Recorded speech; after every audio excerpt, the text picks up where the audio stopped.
பிதா சுதன் பரிசுத்தாவின் பெயராலே ஆமேன். மரியே வாழ்க. இன்றைய வார்த்தை, நன்மை செய்ய ஒருவருக்கு தெரிந்திருந்தும் அவர் அதை செய்யாவிட்டால் அது பாவம்.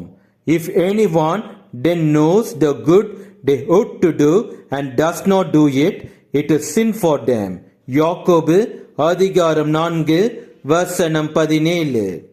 பிறருக்கு நன்மை செய்ய வேண்டுமென்றால் நம் கடவுள் இயேசு கிறிஸ்துவை மனதில் வைத்து செயல்பட்டால்தான் நம்மால் உதவி செய்ய முடியும்.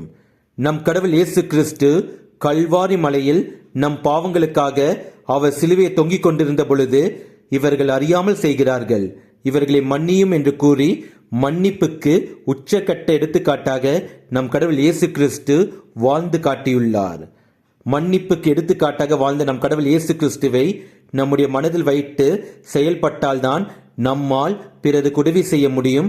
அது மட்டுமல்ல, நமக்கு துரோகம் தீமை செய்தவர்களை மன்னித்து நம்மால் அன்பு செலுத்த முடியும். நம் கடவுள் இயேசு கிறிஸ்து நம் மனதில் இருந்தால்தான் நாம் பாவம் செய்ய மாட்டோம். இயேசுவுக்கே புகழ். மரியே வாழ்க. ஆமேன். அமைதி வாழ்வை தேடுகின்றேன், அருளை அளிக்க வேண்டுகின்றேன். அமைதி வாழ்வை தேடுகின்றேன், அருளை அளிக்க வேண்டுகின்றேன்.